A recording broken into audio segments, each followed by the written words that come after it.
He slid the contract across the table with the kind of casual arrogance only age and entitlement breed. His pen scraped the paper, bleeding up my work in black ink. "Waste of company funds," he muttered, not even looking at me as he signed away the patent for $3.5 million. That was the moment he thought he'd buried me. My phone buzzed in my pocket. I didn't have to look. I knew the message. Licensing confirmed. $4.2 billion. Timing is everything. I let him finish signing, let him lean back in his chair like a king dismissing a servant. Then I placed the folder on the table, the real patent, the one he thought I didn't have the spine to protect. "Try again," I said. I used to believe in him. When I was 16, I stayed up nights soldering wires to make crude prototypes while he hovered in the doorway, telling me I had a spark. He'd clap my shoulder, smile like a proud father, and whisper that one day I'd carry the company forward. I believed him, every word. But admiration is dangerous. It blinds you. It lets you mistake control for guidance, cruelty for wisdom. The first cracks showed in board meetings. He'd interrupt me mid-sentence, dismiss ideas before I finished speaking. At first I thought it was habit, the old lion protecting his territory. But then came the whispers from colleagues, the missing documents, the contracts I was never shown. One night I stayed late, combing through the system logs, and there it was. Emails to outside brokers, quiet conversations about my research, his signature on drafts of deals that excluded me entirely. That's when the truth set in. My father wasn't mentoring me, he was carving me out. I didn't rage, I didn't confront him, I studied him. I watched how he cornered partners, how he spun numbers to sound like gospel. He always underestimated silence, he mistook it for weakness. So I played the obedient son. I smiled when he cut me off, nodded when he said my work was immature, swallowed every insult like water. But behind the mask, I built my plan. Step 1, duplication. Every file, every drawing, every late-night note, I duplicated and stored it off-site.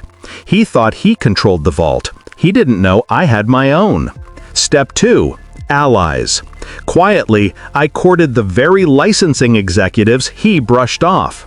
I didn't pitch them promises. I showed them prototypes, results, numbers they couldn't ignore. I let them see what he refused to.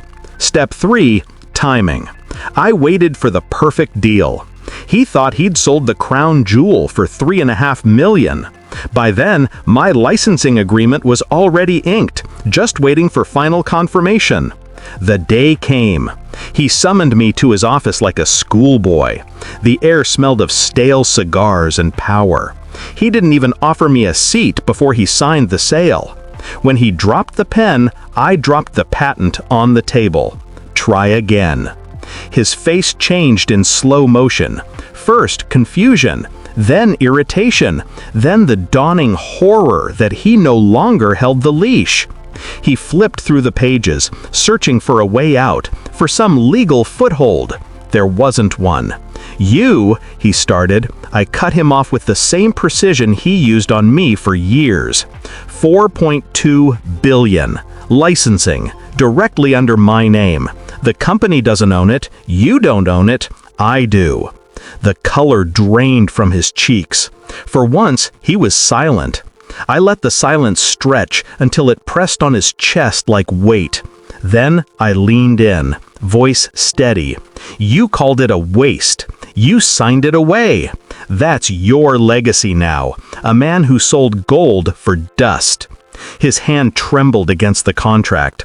I could almost hear the cracks forming in the empire he'd built, the boardrooms that would turn against him once news broke.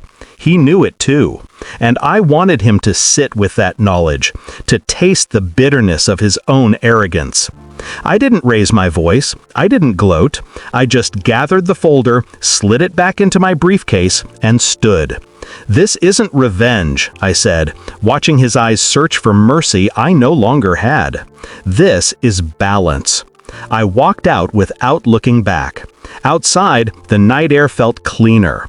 My phone buzzed again. Another message, this time from the executives confirming public announcement at dawn. 4.2 billion. Not bad for a waste.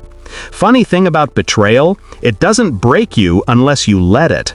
He thought I'd crumble, thought I'd stay the obedient son, begging for approval. But betrayal taught me patience. It taught me silence. It taught me how to turn his own game against him. And in the end, I didn't just take back what was mine. I left him with nothing but the echo of his own arrogance. That's the real victory. Not the billions, not the boardrooms that would soon abandon him. The real victory was simple. He taught me everything he knew, and I used it to destroy him.